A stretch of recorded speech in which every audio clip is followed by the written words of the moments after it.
We are in the region of Goshen, deep in the territory of the Egyptian Empire. Here, a patriarch named Jacob is nearing the end of his life. Word reaches his son, Joseph, that his father is sick. Joseph immediately leaves his post in the Egyptian court, bringing his two sons, Manasseh and Ephraim, to stand beside the patriarch's deathbed. Hearing that his son has arrived, Jacob summons the last of his strength. His body trembles as he pushes himself up, fighting against his own failing anatomy simply to sit upright on the bed.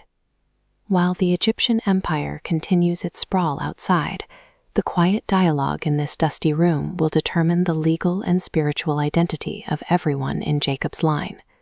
Jacob begins speaking, and his first act is to issue a startling legal decree. He declares that Joseph's two sons, born here in Egypt, are now adopted as his own direct heirs, sharing equal status with his oldest sons, Reuben and Simeon. Then his mind drifts back decades. He recalls the bitter memory of his journey from Padan, when his beloved Rachel died beside him on the dusty road to Ephrath, a place we now know as Bethlehem.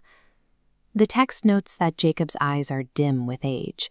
He cannot even see the two boys standing in front of him. Joseph brings them near, and the blind man relies entirely on physical touch, kissing and embracing them to confirm their presence. His physical sight has failed completely.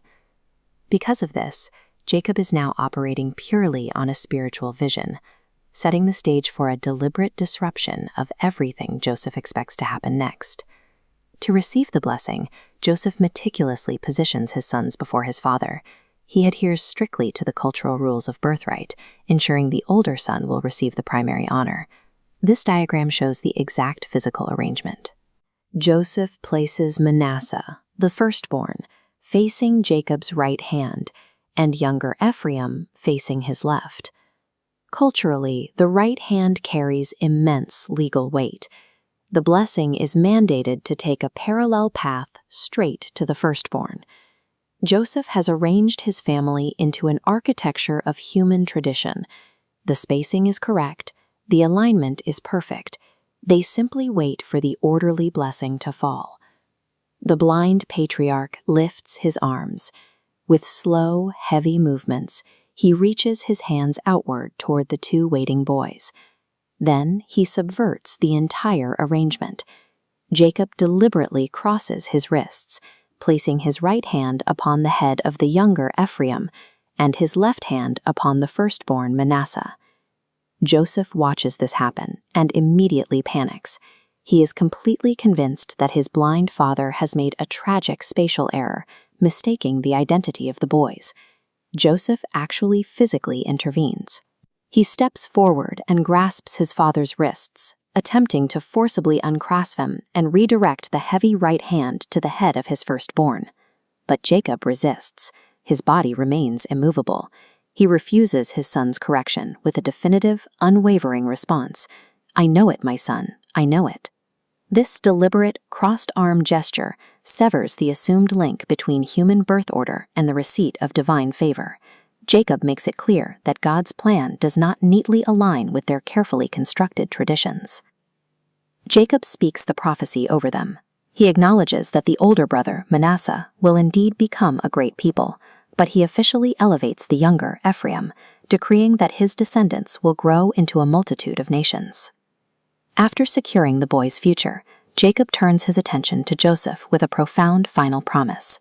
"Behold, I die, but God shall be with you, and bring you again unto the land of your fathers." He then issues a final legal decree. Jacob grants Joseph a literal double portion of land, territory he took from the Amorites with his sword and bow, effectively elevating Joseph above all his brothers in the inheritance. In a matter of minutes, two boys born to an Egyptian mother in a foreign land are legally transformed. They become foundational tribes of the nation of Israel. The solemn blessing concludes. The newly blessed boys are ushered away, leaving only father and son together in the dim light of the room. The massive stone monuments of Egyptian power remain outside, projecting an image of eternal control. Yet inside, a frail old man has just drawn the map for a nation that will outlast the pharaohs. Divine will has operated here with a quiet independence, refusing to be constrained by human tradition or the rigid birthrights meant to govern them. The permanent structure of Israel's future had been forged by the stubborn, crossed hands of a man who saw what others could not.